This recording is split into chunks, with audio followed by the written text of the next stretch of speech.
Hello, Seth Hendrickson. Hey, Thomas, how you doing, buddy? I'm doing pretty. Sure. How do you like the book? I love it in that so I'm a chiropractor and I do a lot of like functional medicine stuff Yeah, and I love how well it's referenced. It saves me so much time not having to go through and gather, and I could just like in every page. And so I'm sure I'm probably annoying the bejesus out of anybody that'll listen to me, but I constantly am sharing little tidbits or whatever and reading and all sorts of good stuff. this is really cool. I gave Jay Bhattacharya a copy of that book. He was visiting in Phoenix and we were hanging out. He's not into ice baths at all. He's now running the NIH and the CDC, but this was Oh, before the election. And, we're just friends. yeah. I said, yeah, I want you to have a copy of this. He goes, Tom, there's too many citations in here. Like, screw you. You call yourself a professor? That's the whole point. And I gotta tell you, so I haven't been ice bathing for very long. I started in maybe November, something like that. Yeah.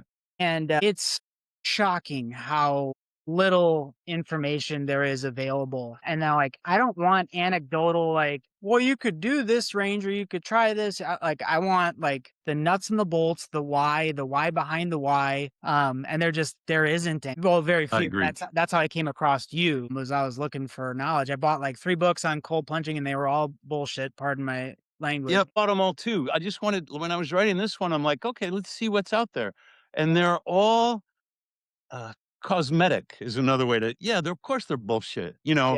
The great chill factor. I'm just making things up. And they don't cost much, but they don't say anything with one exception. There's one written by a French gastroenterologist, and I cite him, Nicholas. He's been swimming in the Mediterranean for like 20 years, and he wrote this book from the perspective as a medical doctor of some of the crazy things that he's happened while he's swimming, some of the contraindications. It really wasn't a bad book. What was the name of it?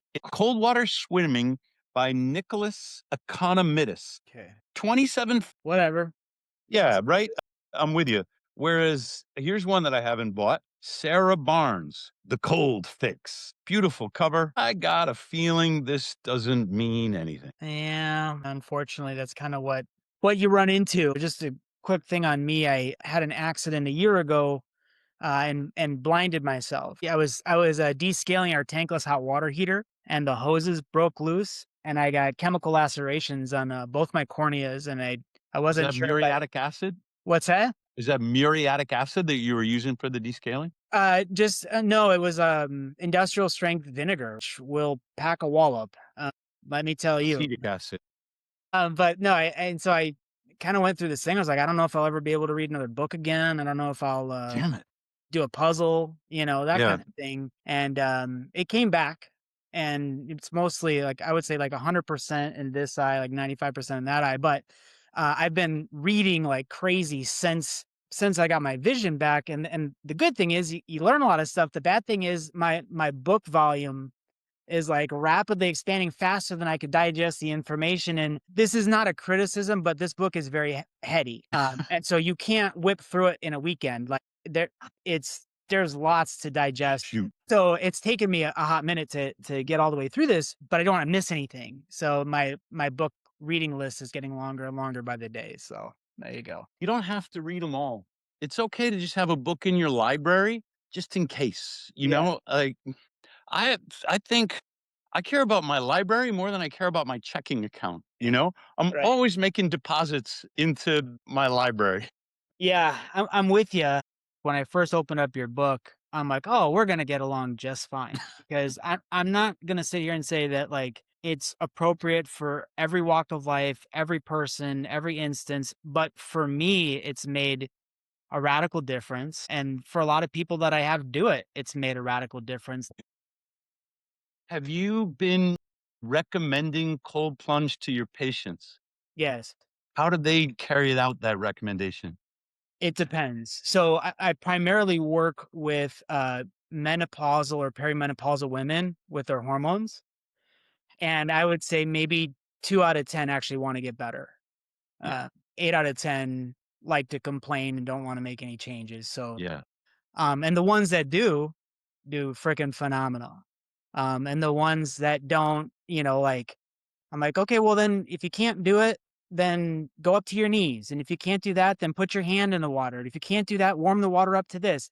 And it's just like excuse, excuse, excuse, excuse. And it's like, okay, well then I mean, I don't know what else to tell you. Like you love being comfortable, and to get healthy, you're gonna have to get uncomfortable, and you don't want to do it. So we're kind of at a standstill. That's tough. Tell me about the ones who do it. How do they do it? And what kind of change does it make in their life? Yeah, so, polycystic ovarian syndrome is a big deal Huge. here. Yeah. Well, I'm sure everywhere. And then a lot of it is infertility stuff. Like, life exists now where it didn't exist before, and cold plunge therapy is part of that. It's amazing. Not a lot of people are telling their patients that PCOS originates in insulin resistance. No insulin resistance, there's no PCOS. So if you fix your insulin resistance, you fix your PCOS. But that's usually not a perimenopausal, menopausal concern. Like, I think it's mostly women who are having trouble conceiving. By the time they hit perimenopause, the real motivation to deal with PCOS goes way down because they're no longer thinking about children. Correct. But then you get all of the estrogen, progesterone imbalances with Yeah. perimenopausal stuff. And I mean, they're like, I'm going crazy. This is happening. That's happening. My husband can't deal with me anymore. That kind of thing. And again, a lot of it is like, yeah, we should have been dealing with this 10 years ago, but here we are right now. So let's start shifting it. And I think too, you get this combination of being stuck in a sympathetic dominant environment, i.e., like modern life, right? Yep. And then nobody's good at shifting back to parasympathetics. And Right. so there are herbs that do that, and then there are breathing things that do that, and meditation things that do that. But like I haven't really happened upon something as powerful as that is it gas reflex you keep talking about in the book? Gas reflex? Gas reflex is when you first get in. That would be your sympathetic reactor. But then moving that over to the parasympathetic is Yep. where the disconnect is in a lot of people, You and when you got it. get that that muscle conditioning of the nervous system, big things really happen. I got to get around to the second edition of the book. I'm going to talk more about the parasympathetic. There's a guy I had on the podcast. His name is Andrew Sheridan, and he runs, a wellness spa. He's an MBA. He's not a clinician, but he designed a way of plunging that pendulates between the sympathetic and the parasympathetic. He gets people up to about their sternum, and then they go to their armpits, and then they go to their neck. And every time they go a little bit deeper, they re experience the gasp reflex. It's the damnedest thing because you can be like up to here and still say, "I don't wanna go I can't go any deeper, I can't," you're afraid to go to here because the difference will reactivate your fight or flight response. Now you gotta spend those 10 or 20 seconds recapturing your breath, restructuring it, getting back into the dive reflex, and then, of course, he asks them to go a little bit lower. He's had incredible success, and this pendulation between the sympathetic and the parasympathetic, which he kind of, I mean, he was aware of, but he didn't do any research on. This is a real thing. Like, clinical psychologists are aware of this parasympathetic deficit where there's poor vagal tone, where people have difficulty calming themselves down. It interrupts their sleep. Of course, that just makes their next day worse. And this pendulation is a way of balancing out these two divisions in the central nervous system, and in particular, activating the neglected one, the parasympathetic. I wanna write all of that up in the second edition. I've got an article online about it. I think that's phenomenal, and I would challenge you to take that a step further. And you think about digestive disorders. Um, well, if you don't produce ample amounts of stomach acid, you can't break food down. If you can't break food down, contaminants, poor absorption, leaky gut, those types of things happen. Well, what causes low stomach acid production? Chronic sympathetic stimulation. I had What no idea. improves stomach acid production? A parasympathetic environment, meaning, rest and digest, right? Yep. But we're all stressed out and we're eating with our phone in our hand. You're Yep. usually in the drive-through line at McDonald's or whatever, and we can't figure out why our gut sucks. That's really good. Most people attribute gut dysbiosis to things that they're eating, or maybe to a toxin, mold or glyphosate, which they're eating. Sure. And this isn't wrong. Antibiotics, of course, will mess up your gut microbiome. And of course, they're associated with gut dysbiosis. But what you're pointing out is that it is the vagus nerve that connects the brain to the gut, at least in that direction, that the rest and digest is the job of the parasympathetic division. And so if your vagal tone, some people call it, is poor, of course your digestion is going to be poor. All these autonomic processes that are supposed to happen without you even thinking about it are still signaled from the parts of the brain that you're not conscious of, at least if you're not capable of some deep meditation that I suck at. So Sure. I really like the connection that you're making between Mhm. parasympathetic division and the quality of your digestive processes. Yes, sir. That might explain why some long distance runners will experience gut problems, like especially if you're in a super marathon. You can, maybe cardiovascularly, you're in great shape, but they've always said the strain of the marathon causes gut problems. I'm not so sure because there's some evidence that cold plunging, it's not the temperature, but if you pre-cool the marathon, your muscles come back up to speed, but you don't experience the same risk of a gut disorder during the super marathon. And I didn't really understand the mechanisms. You're explaining them. Now we have a new hypothesis that the athlete is strengthening this vagal tone before their competition. And the competitiveness, you might say, oh, you want that sympathetic, you want that fight or flight. That can't carry you through a 26-mile or a 100-mile run. You're going to have to find a parasympathetic state to to complete the entire long distance event. So that's something else for me to look at more. Well, I think again, I've been reading a lot, so I don't know where I got it, but it's from you, and I don't know if it's in the book or if it's in the emails or what, or the newsletters or whatever. But we talked about, or you're talking about how athletes, they have that better resting heart rate and those types of things. And yes, they get stimulated, but they're much better at getting back to baseline quickly.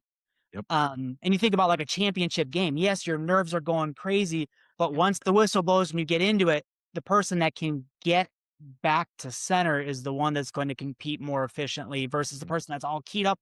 They make mistakes, they jump off sides, mental errors, Yep. that kind of thing, right? So I love that you're pointing this out because there's a couple of good clinical trials on pre-cooling that really have nothing to do with the mitochondria or muscle temperature, and they have everything to do with heart rate variability. Heart rate variability is a good physiological measure of your parasympathetic activity. So you pre-cool, you do your workout, and in one study, they noticed the same muscle power output but at a lower heart rate. Then after the workout, the people who had pre-cooled recovered faster. And measures of parasympathetic activity like HRV were better in the people who pre-cooled. This is a nervous system, not a metabolic issue. Yeah, absolutely. And I also think, although I don't know this to be true, I feel like men tend to be an easier sell because the competition kicks in. Yep. Well, if that Seth's doing it, I got a pool Yep. in my backyard. I can do it too. And so women, you have to be much more tactful and the why behind the why before typically they'll jump in, no pun intended. But I mean, for dudes, I haven't measured my testosterone, but I have noticed a significant increase in morning activity that wasn't there before. And just different telltale signs. We're like, well, something's happening, right? And so I've been sharing that with male patients as No well, way. and the number one response I get is, "Yeah, I know my testosterone sucks too." Oh, Um, and it's like, okay, it's just something like dudes don't like to talk about. I they do don't. No, but I do wanna commend you. You are very forthcoming, and it's like, I wanna say it's like the first chapter, you're like, "Hey, look, man, this is my journey, this is my story, and this is here's my labs. This is where it was, this is where it is right now." I think it's very hope instilling, but yeah, if you don't tell guys like, "Hey, I think this was going on with me too," they're like, "Oh, yeah, yeah, me too." If you don't tell, we just don't say a damn thing, Yep. It's crazy. to our detriment. I've discovered women talk about sex all the time. They know more about men than men do because Yeah. they're constantly sharing stories. Like, yeah, this had to be revealed to me, you know, because I wasn't in on the secret. But I just looked at my videos and I haven't done anywhere near enough on erectile dysfunction. Like I talk about PSA some, that's really good. I talk about That's testosterone. And so the next one, I just half drafted this article. And I got to do a video from my Morozko tomorrow morning. I got to talk about erectile dysfunction because men don't know that is the first clinical marker of insulin resistance. yes. Most medical doctors don't even know that. I mean, if they might be aware of it, they don't understand the mechanisms why. When you were 300 pounds, you were metabolically deranged. There's no way your mitochondria were in good shape. How are they supposed to make testosterone? How are they supposed to make nitric oxide if you're if the mitochondria are already damaged? So I'm not surprised now that you're metabolically fit, that your sex hormones are in much better shape, that you're experience more. I guess the clinical term is nighttime tumescence, which I guess I can be polite, but Fair. I think YouTube will allow me to say, morning wood or erections in Yeah. the morning or whatever. And I should be talking about that more so that guys don't have to ask because they're not going to ask. They're not gonna ask. Yeah. Nope. They just zip it. I agree. No, that's a big deal, but when you are forthcoming with it, it's amazing how many dudes will be like, "Yeah, me too." Like, "Oh, I know it's a problem for me." But if you don't, you're never gonna hear it. All right. Well, that's encouragement for me to record that video.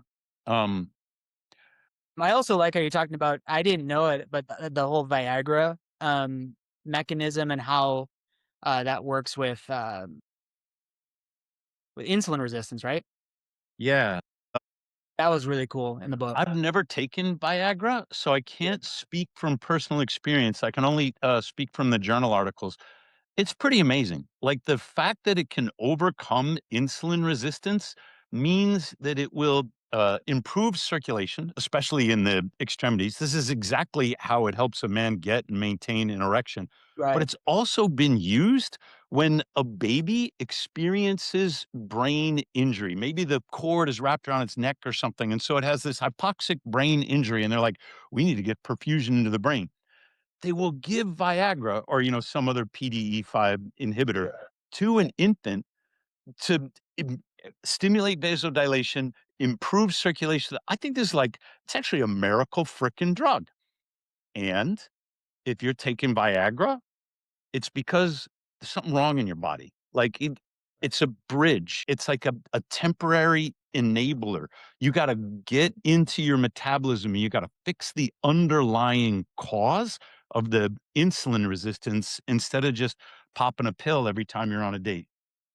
Well, and it made me think, and I don't know if this is true, but if you have a metabolic problem manifesting as an insulin issue, right?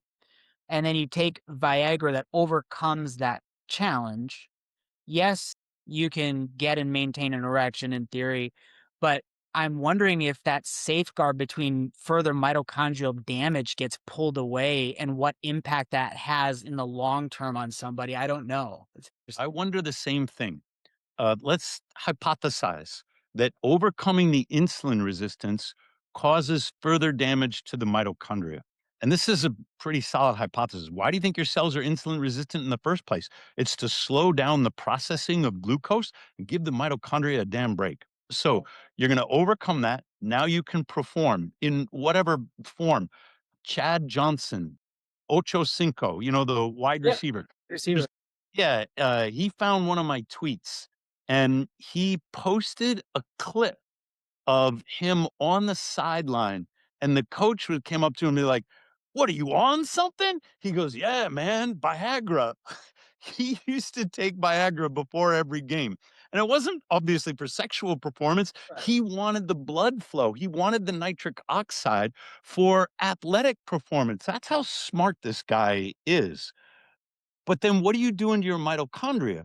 If Right. the damage is ongoing, then the patient's going to wind up taking more Viagra.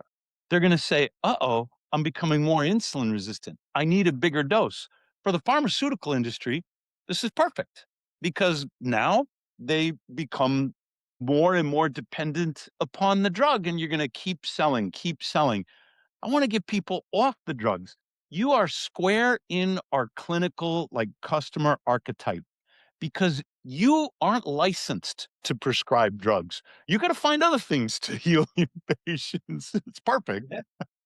Well, and it makes it well, number 1, it makes it more challenging, but then number 2, like, it's a real solution versus, "Here you go, take this and then take it as long as you wanna maintain the result, and if you stop taking it, we just go right back to where we started." Yep. Well, that's a scam. Just did an article on this. I think I called it Defying the Doctor Without Dying or something like that. I I read it. got you read that one? Mhm. Yeah. I was kind of angry. I don't know what set me off, but I had this realization. None of the drugs cure a damn thing. Your, PDE5 inhibitors are not going to cure erectile dysfunction. Your ACE inhibitors are going to do nothing to cure your blood pressure. Your statins are not going to cure your heart disease. None of these drugs, because I'm going to be 60 this year, and my faculty colleagues that are my age, they're all on multiple scripts. And it sucks because they're going to be on those for the rest of their life. And so this realization, I don't know, it kind of pissed me off when I wrote this article.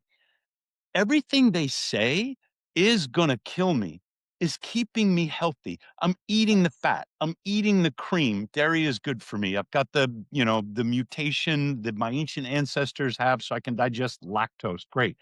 Um, So I'm happy for you, Tom. you have it too. Well, and then again, the more I cold plunged, the better I can tolerate dairy, just so you know. I don't know how that's a thing, but it's a thing. But continue, I didn't mean to cut you off.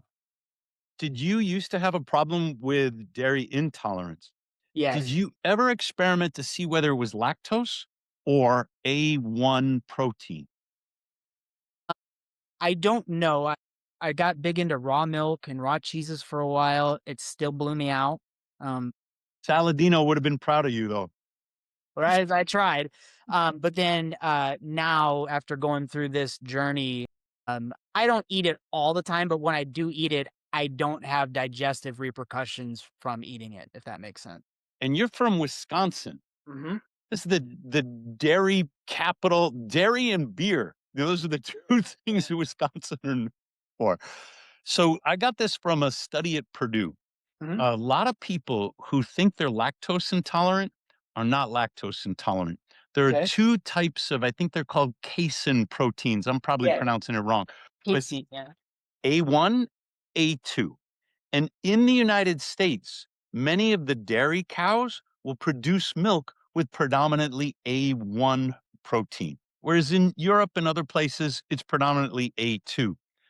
The A1 protein for some people causes gut dysbiosis. It's not the lactose at all. It's the difference in the structure of the protein in the milk. And so there's now a market, it's very expensive, but there's now a market for ultra pasteurized A2 milk.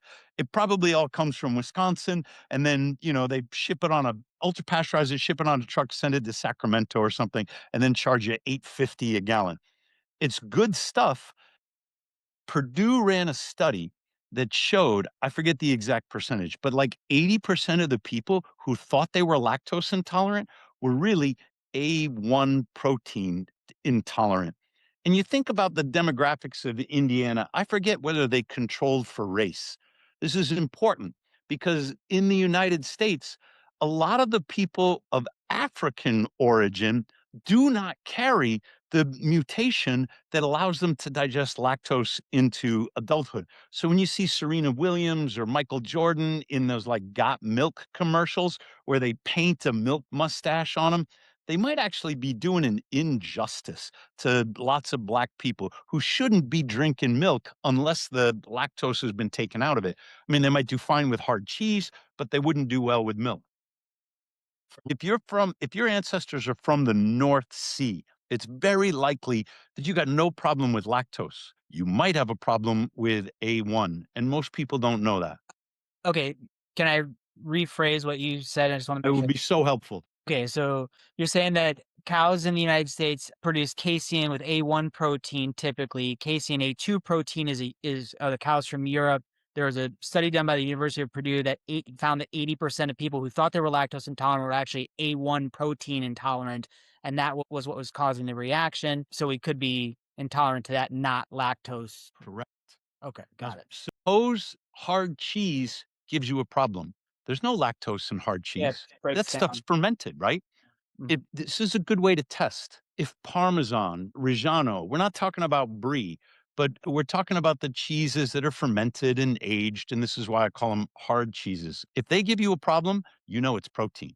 It's not lactose. Okay, okay. The fermentation in the cheese making process, it primarily is using up the sugars in the cheese. So this is why there's no lactose in the hard cheeses because they are fermented and they are aged. But cheese is a great source of protein. It's extremely dense in protein. It might have more protein per pound or per volume than a hamburger does. The question is, what type of protein? Because the A2 is much easier on your digestive system for the typical gut microbiome than the A1. I don't have a problem with either one. I think A2 is delicious. I get that grass fed organic A2, and I'm like, this is fantastic. But I'm still going down to get the raw milk from the little local butcher shop here in Arizona because it's one of the states where it isn't illegal to make and sell. California, we can get at the grocery store, raw milk. That's the way to go. Yeah, Yeah. not a problem. I mean, again, I'm not a milk drinker is because historically it's been a problem for me. And I've, like I said, reintroduced good quality cheeses and I really haven't had an issue since. So I think, do we vilify the milk and the cheese or do we vilify my horrific environment, that I was processing through? It probably wasn't the dairy. It was probably me, but who knows? There are two steps, I'll call them, to metabolism. And these are important to understand. The food goes through the gut first. Hmm. 99% of the organisms responsible for your digestion aren't even you. They are your gut microbiome. They don't have your DNA. They don't know who your parents were. They have their own agenda, their own DNA. They replicate in their own way. And they're running your digestive system. They're going to take what you eat and break it down into glucose or fatty acids or whatever that they put into your bloodstream where your mitochondria get it next. It's up to your mitochondria to take those metabolic substrates and convert them to ATP or heat. Now, Yeah. if your gut microbiome isn't right, isn't healthy, and most people it's off, they're going to make some of those short chain fatty acids that are no good for the mitochondria. What your gut microbiome can either make butyric acid, let's say. And Yep. again, my pronunciation is terrible, but it could also make propionic acid. And there's a healthy proportion of these two. If your gut microbiome is out of whack, and this profile of short chain fatty acids, as an example, gets out of whack, now your mitochondria are trying to adjust to an unhealthy metabolic substrate that impairs their function. So, one way to harm your mitochondria and impede their ATP production process is to screw up your gut microbiome. Antibiotics, oral antibiotics in particular, are wonderful for this. Glyphosate, is wonderful for this. Bayer, Monsanto, whatever you want to call them, they're testing glyphosate in a cell culture test tube to see if it causes cancer. And they say, oh, it's totally fine. It's not like they're testing it on the gut microbiome to see if it messes up your bowels, which it does. It Yeah. absolutely What is. do you think is gonna happen? We're gonna spray this stuff to kill plants, and it's gonna be totally fine for your gut. This doesn't make a lot of sense. Glyphosate is associated with gut dysbiosis. It does change the microbiome in ways that are disadvantages. So you can screw with your mitochondria or you can screw with your gut. Either one is gonna mess up your metabolism because they interact. Absolutely. I had one comment and I do have a question for you if that's okay. Loving it. You're letting me profess. I love it. Yeah, no, right on. So my wife has celiac disease, right? And if I buy bread, or I'm sorry, if I buy flour from France and bake it, she can eat it no problem. Amazing. Well, what's missing? Like, Glyphosate? yeah, Yeah. Couple other things too, folic acid supplement. yes, absolutely. France doesn't bother with that. No, And what is that bromate? Is it potassium bromate? They add bromate to flour in the United States. And so the United States has fortification, they call it with the folic acid, but folic acid is not the same as folate. These are two different things. And right, too much folic acid is not good for your mitochondria. And then chemicals into your flour. Now, if you believe Saladino, you just shouldn't be eating the flour. And I'm with you, Paul. Like the seeds don't want to be eaten. I get it. And so this is why they must be fermented. We're not talking about eating raw wheat seeds. We're talking about sourdough, which is right. fantastic. But fermentation will not detoxify folic acid. Fermentation will not take the bromate out of your bread. So even though they say celiac is a gluten intolerance, I'm with you, Seth. I think that has not been properly controlled for glyphosate, folic acid, and the bromates that they add to American flour. Well, spend some time in Europe and start talking about gluten free, and they look at you like you're crazy.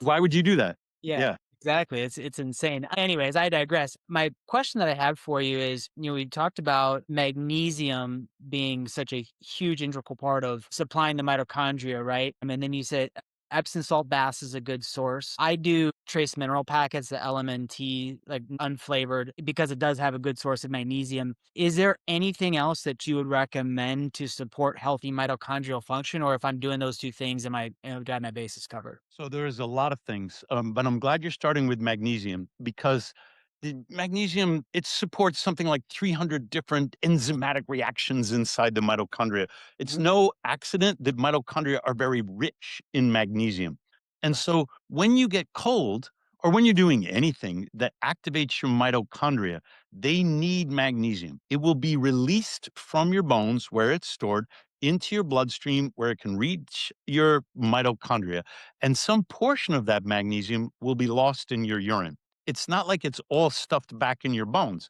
You must constantly replenish your magnesium. Your body cannot synthesize it. Jack Kruse has this great quote: if your body can make it, you don't need to take it. And I think that that generally is good advice. If you're suffering from rickets or scurvy or something, take a vitamin D supplement, take a vitamin C supplement to get yourself out of an acute disease state. But Cruz's advice is really good. If your body can make it, create the conditions and give your body the raw materials.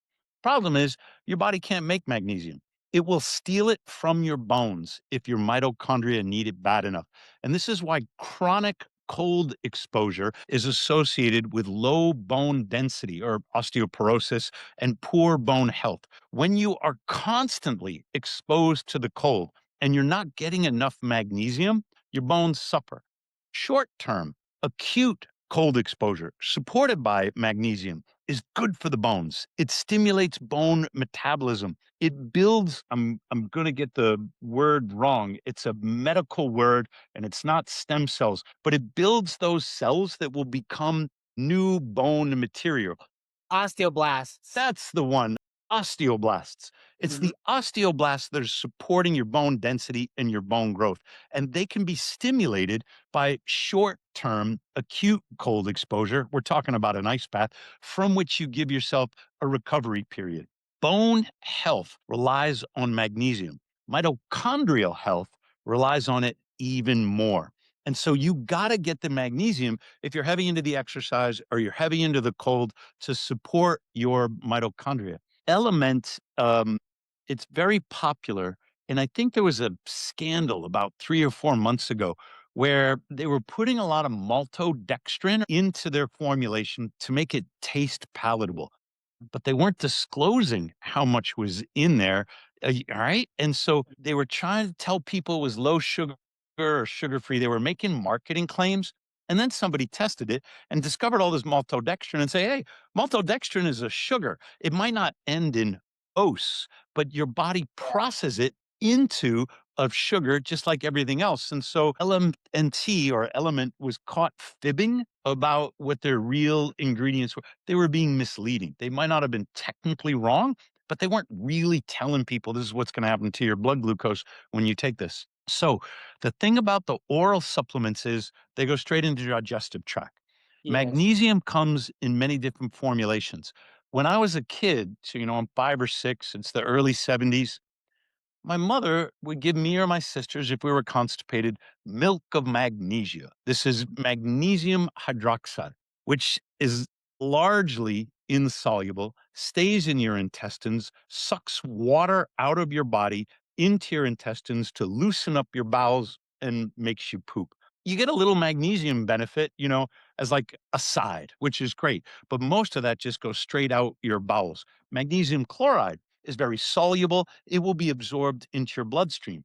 And then there's much more sophisticated anions or chelating agents. There's magnesium glycinate, magnesium L-threonate. And these bonds don't dissolve like magnesium chloride would. Magnesium will stay attached. Magnesium citrate is a good example. The citrate is a strong binding agent, and this will find its way into your bloodstream and help guide the magnesium to different targets in your body. Magnesium L-threonate, for example, will cross the blood brain barrier, which is something that Huberman talks about quite a bit. Sure. So the magnesium formulation will target different organs in your body. I don't get too caught up in the magnesium formulation. I take the magnesium L-threonate as an oral supplement because I'm so paranoid about my brain. Like I don't really give a crap about my bench press. I probably should. I'm never going to look like Ben Greenfield on Instagram, but I care about my brain so much that I take the L-threonate. However, when I'm in my Epsom salt, because I got like 18 pounds of Epsom salt in my Morozko, I'm getting the magnesium transdermally. That goes straight into the bloodstream. There's no gastrointestinal impact. So Epsom salt is magnesium sulfate. And both the magnesium and the sulfate, I suspect, can be absorbed transdermally. The magnesium ion is very small compared to the sulfate ion. And I leave that salt on my skin all day. I don't shower after my Morosco. If I'm going to shower that day, I shower beforehand. So now I got magnesium on my skin all day, which means me wonderful, soft skin. I like the feeling. It reminds me of being at the beach, and the magnesium is coming into my bloodstream and now available throughout my body as Mg2 plus. It has its own charge. So the cold and the magnesium are delivered for me at the same time because I've got all this Epsom salt in my ice bath. How much poundage of Epsom salts should be sitting in my bath at all times? Well, there's no upper limit. Like float tanks will use hundreds of pounds of Epsom salt. Magnesium sulfate is so soluble that I don't know if I can say you should have or whatever, but 4 or 5 pounds. Yeah, what that's gonna do is soften up the ice. You won't get jagged edges of ice, make it Okay. easier to break up, a little easier to release off the walls of the tub where it's made. So I'd say 4 or 5 pounds is the minimum. There's no practical maximum. Like I put in a whole 20-pound bag. And whenever I add water, I top off my magnesium. Morosco's coming out with its own salt formulation. It's Cool. primarily magnesium. It will also have zinc, potassium, and copper sulfate. The copper sulfate is controversial because copper sulfate is used on some crops. Some people don't like, copper sulfate being on their leafy greens. I don't eat a lot I of do. leafy greens. Me neither. Yeah. So a lot of people are copper deficient and they don't know it. It Correct. used to be, we had all copper pipes. Modern building codes in most states now allow drinking water pipes made out of PVC or made out of PEX or made out of plastic. Yeah. And so the principal source of copper in the drinking water has been removed. Uh, So where are you going to get your copper? The EPA has a upper limit for in their drinking water standards for copper because too much copper is toxic. The sure. people who are worried about using copper sulfate in agriculture are correct to be concerned because copper is a micronutrient. If you don't get enough, your health suffers. If you get the right amount, your health is doing great. You get too much and it becomes toxic. You need to stay in that sweet spot. And for most people, I'm going to say this without citing a paper, but copper deficiency is fairly common and needs to get corrected. I would agree. Yeah, Yeah, I would agree. If you had the choice between just a traditional standard Epsom salt or like a Dead Sea salt, what would your preference be and why? Epsom. The Dead Sea salt will have a lot of chloride in it, Okay. and chloride is not a problem. Chlorine is a problem, and I have two concerns about the chloride in the ice bath. The first concern is chloride is more corrosive than sulfate. Yeah. And even though we're using stainless steel, the welds have a different metallurgy than the stainless steel itself. And I want to avoid chloride and metal. I don't want it in the pump. I don't want it in the tub because chloride is more corrosive than the sulfate. Also, there's an interaction between chloride and ozone. The ozone is a very aggressive agent for scavenging electrons. It'll go after anything. Hydrocarbons are a likely choice. The way that it deactivates viruses and disinfects or kills bacteria is it attacks the cell membrane. It will scavenge electrons from the hydrocarbons that make up this cell membrane and Yep. destroy the pathogenic organism. But if it can't find enough hydrocarbon, it's going to go after other atoms. One of them is chloride. It is possible for ozone to modify the oxidative state of the chloride and change it to other forms. Those other forms are no good for you. Yeah. Chloride is healthy, although it promotes corrosion. But chloride and ozone aren't really supposed to mix. Neither are bromide and ozone. And so I don't want any uh, fluoride or chlorine oxygen combinations in my water. I don't believe in poisoning my customers. Stick with the sulfate. You got it. Okay. I will tell you, and I'm sure you probably happened upon this. Any supplement that has stearic acid or magnesium stearate in it, I stay away from. Tell me why. Yeah, so it's a byproduct of the manufacturing process where they get the powder into the capsule. It binds everything together to get it in there. And if you don't use that, the cost to get the powder into the capsule goes through the roof, and then the supplement's more expensive. If you use it, it reduces absorbability. Some say by like 90% or something. It would make sense. It's a binding agent. Yeah. So that's whenever I look at a supplement, the first thing I go to is other ingredients. I don't read all the statistics. It's other ingredients, what other crap is in it. It irritates me. Somebody whom I respect said, read your ingredients, when you're at the grocery store. And I'm like, ingredients? If it has ingredients, I don't want to buy it. I suppose a chocolate bar, I'm a sucker for dark chocolate. I read the ingredients on that. But he Okay. had a picture on Twitter of mayonnaise. Mayonnaise is terrible. It's delicious. But Yeah. even the olive oil mayonnaise, the first ingredient is canola? Like, what the heck kind of false advertising is this? The problem with reading the ingredients in the grocery store is they make me feel stupid. You know, Right. I've got like 9 graduate credits in chemistry and I got a doctorate in engineering, and I don't understand what these ingredients are. I understand if you're putting seaweed in my ice cream. I know how to look for the carrageenan or Sure. whatever the heck that is, right? But I can't even pronounce half the ingredients in the grocery store. I know that my grandmother did not titrate that crap in her kitchen like they're doing in your factory. So his advice to read the ingredients is good. There's probably a lot of people who don't take that seriously, and this is a good first step. I'm already past that. If it's got ingredients, it better be dark chocolate, you know?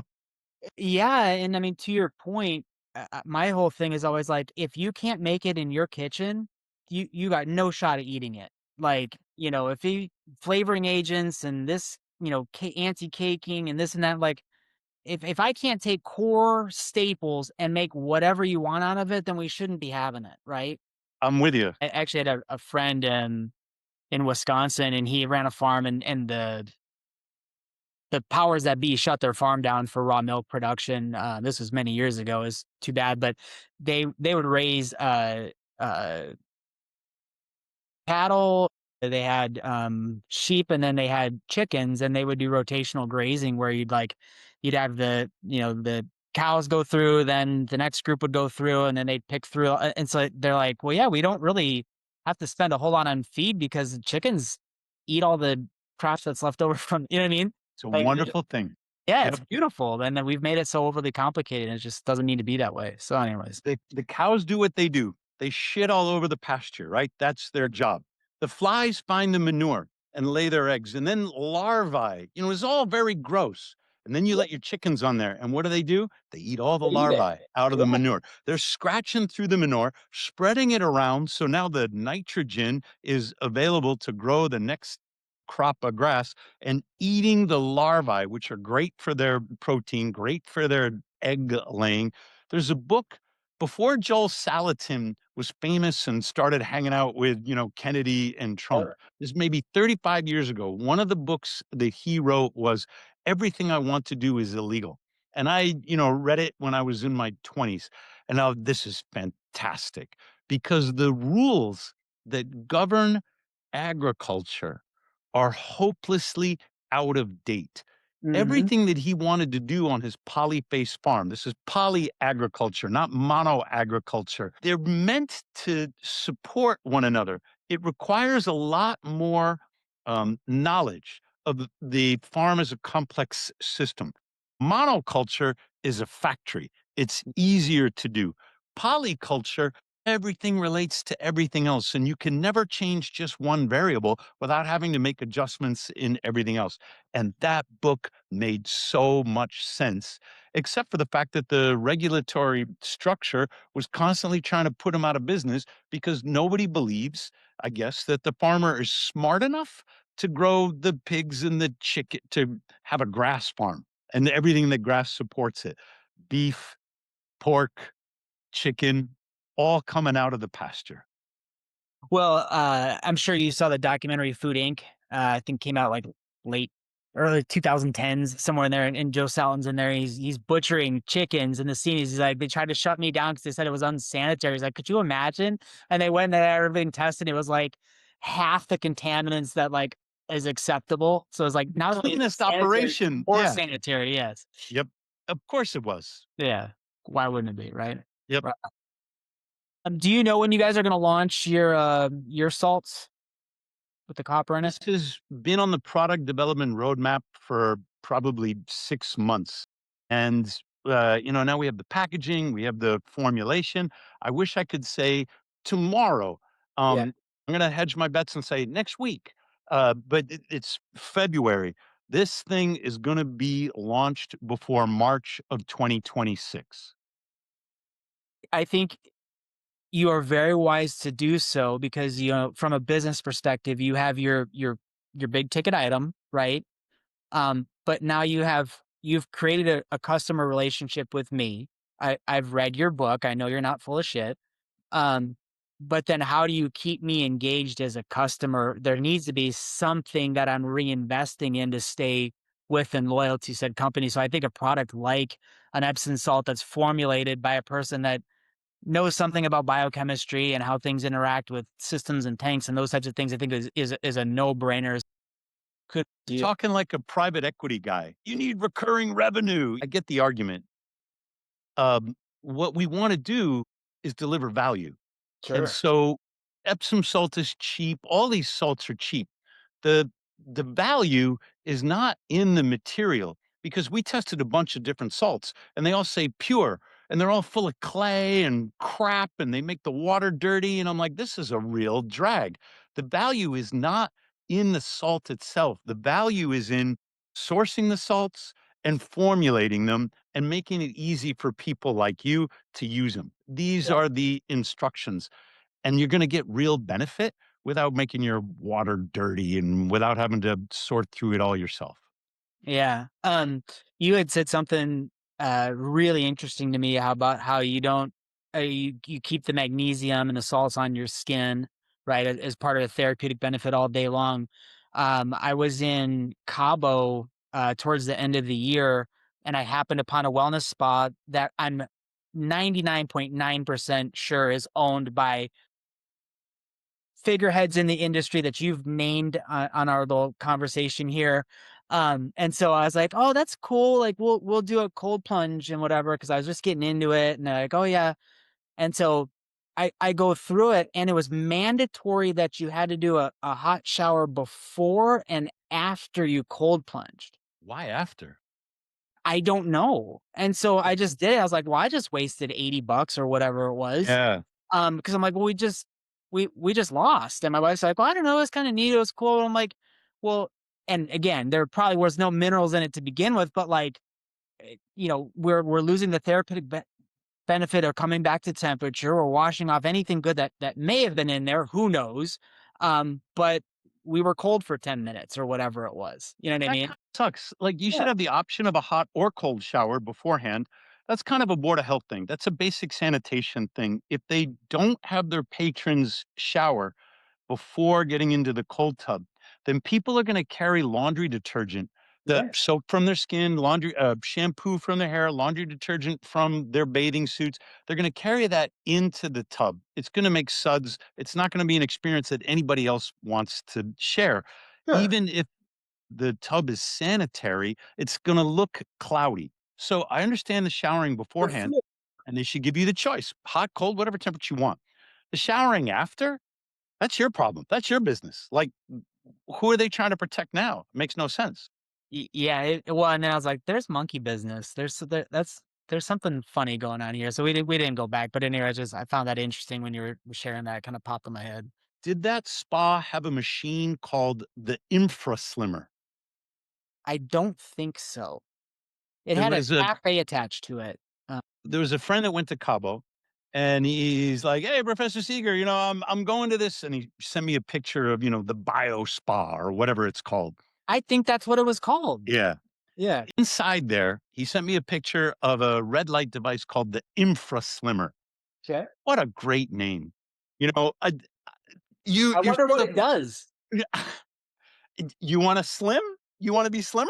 Like, you should infra slim. Like, I'm like, why don't I come up with great marketing names like that? I'm not claiming that you're gonna lose weight. It's called the inf whatever. And he sent me a picture, and I wrote him back and said, if the Star Wars Empire had a stormtrooper boot camp, it would have machines like this in it. If you want to take a human being and turn him into a white plastic stormtrooper guy, you're going to put him through the infla swimmer or like the quad trooper trainer or whatever these things are.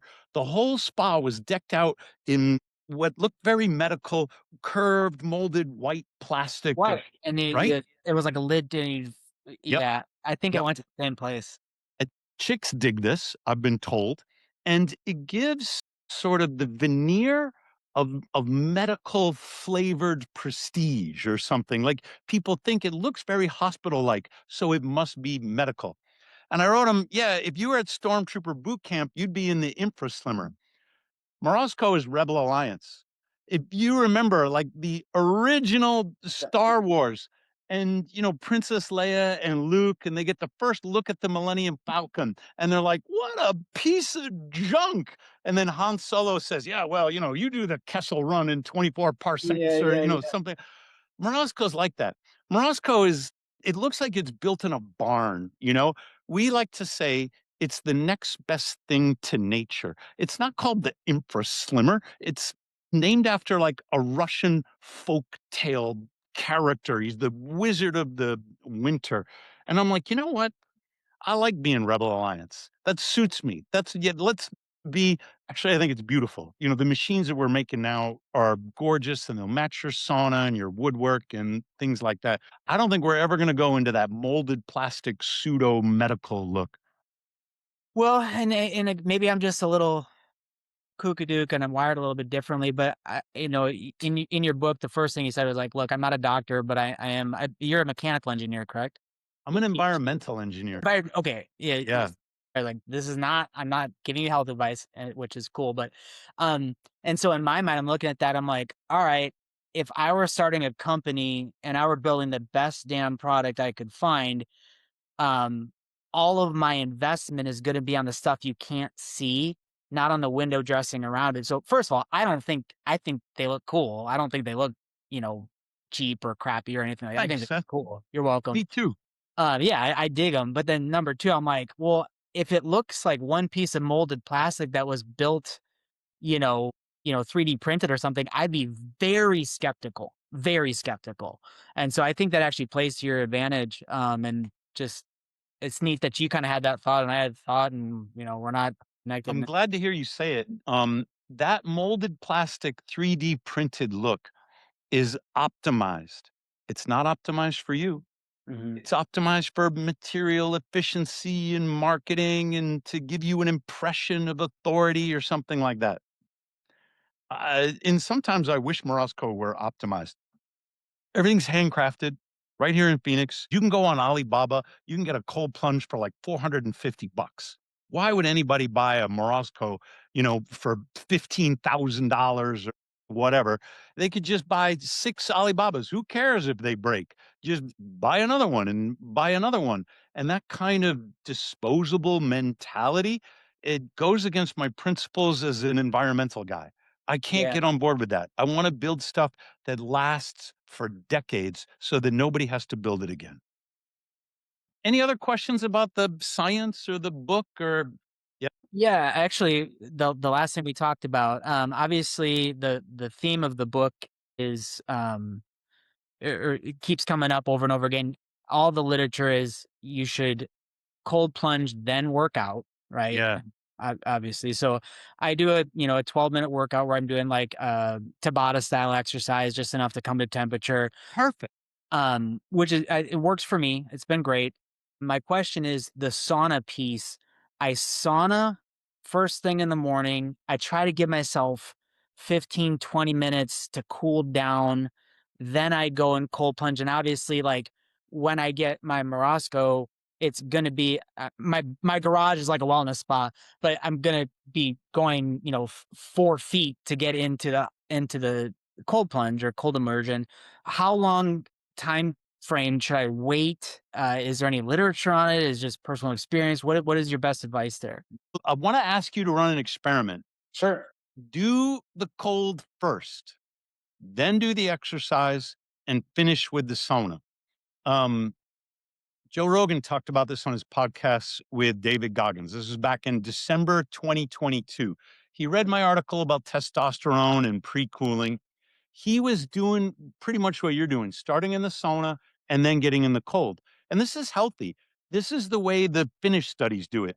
Every study in Finland of sauna always includes a cooling period. But Rhonda Patrick forgets to tell you that. So, if she's on YouTube saying, yeah, if you do 45 minutes a week in the sauna, you're going to live forever or whatever, she's Mhm. misciting the research because sauna means hot and cold in every scientific study coming out of Finland. You can do the sauna without the cold, and it's probably good for you, but you can't count on, a 45% reduction of all cause mortality or whatever the statistic is. So there's Sure. nothing wrong with sauna and then ice bath. But then Rogan read my article, and I'm saying do it the other way around. Do the ice bath, then do the exercise, then do the sauna. And he goes to Goggins, I'm doing a new thing now. I get up in the morning and I get into that Morosco in my underwear. He goes, it's really hard. It is so much easier, he says, to sit in the sauna and warm yourself up and then get into the ice bath. Psychologically, when you are getting into the ice bath first, it's really difficult. So, Okay. but he said, Goggins is like, how's that working? And Joe says, it's working. It sucks, but it's working. All right. So there's this big record producer. So he called me up, he invited me to come out. And I said, hey, you should try this thing. You should get in the ice bath first, then do the exercise, and then do the sauna. There's some really good literature on pre cooling exercise. There's some really good literature on sauna for recovery from exercise. There's no literature on this like sandwich, the ice bath, exercise, and then sauna. But the hypothesis is that this is a better way to do it. He hated it so bad. He got into the ice bath. He was so angry at me. He's like, who is this college professor? Get him off my property. I don't ever want to talk about this again. And I suppose I should have warned him a little harder. Joe Rogan says this really sucks, and it does. But everything that I'm reading says that the benefits stack on top of one another. You do the vasoconstriction, you've pre cooled, you've activated the parasympathetic division of your central nervous system, right? You do the exercise, just light exercise. It doesn't have to be heavy. You're rewarming through your own metabolism. You're getting your muscles moving and you're restoring the blood to your extremities. Then you get into the sauna and you're using the vasodilation. The dry sauna is the opposite of wet cold. Instead of vasoconstriction, you're getting vasodilation. Instead of that parasympathetic where your brain waves drop down and your heart rate drops down, the sauna will accelerate your heart rate. It will improve the flow of blood to your extremities and it will put you in that higher brain state.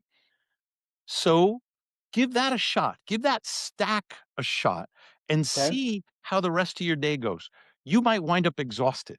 You might be like, look, I only have, 45 minutes. I'm going to do 5 minutes in the cold. I'm going to do 10 minutes of exercise. And this is going to leave me 15, 20 minutes for a super hot sauna, enough to break a sweat. You might come out of there, Seth, and be like, I need a nap. I don't know. Good. That's okay. Yep. Yeah, and look, your body recovers and heals when you're sleeping. So if I come out of Darn it right. tired, I'm thrilled. I'm like, okay, well, what are we fixing, body? I have no idea. So yeah, I'm good with that. But you said, do the experiment, do it. Am I just looking for like how I feel? Am I, energized after a week or two, or what are you expecting the outcome to be by doing it that or I wanna know how you feel.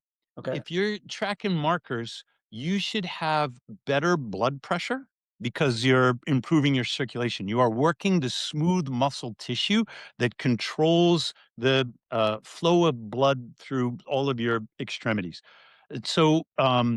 You probably already have good blood pressure. It's I a do. lot easier to improve blood pressure in someone who's hypertensive than it is in someone who's pretty good. But if you are able to monitor this, Mhm. have a look. You also might experience improved mitochondrial function. And so you can monitor that with some of the shorter term markers, not the HbA1c. It takes a long time to move your HbA1c. But watch your triglycerides to HDL ratio that might move a little bit faster than HbA1c. When you're in the ice bath, you're burning up triglycerides, clearing them out of your bloodstream. Sure. And if you can measure if you're using a continuous glucose monitor, you should notice that the sauna peaks your glucose, whereas the ice bath suppresses it. And I'd be interested to get any CGM data that you have to see whether after this regimen, your peaks are lower or your postprandial, your after meal peaks are lower, and your overall blood sugar management is better. So you're fit and you're already doing thermal contrast therapy, it might be hard to get a signal. But when you experiment with this for yourself and you say, well, this is how I feel, now some of your patients, you might be able to say, look, I got this really demanding program. It's psychologically, it's going to be really tough for you. This is what you do. This is how I've done it. I want to track these markers and see whether we can get improvement in 2 weeks, not 2 months, not 2 years, for goodness sakes. But if you can turn triglycerides, um, and your blood pressure in the right direction in just 2 weeks, why would you not wanna do that? Yeah. Well, I mean, I'm gonna do it because you said it, but then we are talking about improved mitochondrial function. The psychological impact is harder. Well, that's the whole reason why I just spent thousands of dollars on the ice formation, unit that you sell. So anything that makes it psychologically more challenging, I'm all in. So if that's the order that does that, then let's go. Let's see what we can do. I want you to get back to me. Remember, there's no clinical research on this. I understand. And so I'm kind of counting on your N equals one. We're going to add this to all the case study evidence and see whether a pattern emerges. But I'm Okay. glad you brought up the psychology. There's something about the ice that most people don't appreciate. Tim Noakes, he's a physician and a PhD who is supervising Lewis Pugh when Lewis Pugh was training for an Antarctic Ocean swim. So Tim Noakes is in South Africa. Lewis Pugh is this British, like extreme cold water swimmer, and he's going to go swim the Antarctic. And he says to Tim, "Hey, would you monitor my training regimen?" Noakes is using a rectal thermometer to monitor Lewis Pugh's core temperature. This is just part of the deal. And he notices that Pugh's core temperature went up right before he's about to jump in the frickin' glacier water or whatever it's called, Yeah, you wrote about it. right? Yes. And Noakes called it anticipatory thermogenesis, which I thought was a great thing. It's He what? said, "This has never been observed before in any other human being." And at the time, he was right because nobody was really looking for it. But since then, customers have written to me. Wim Hof says he can activate his brown fat with the power of his mind.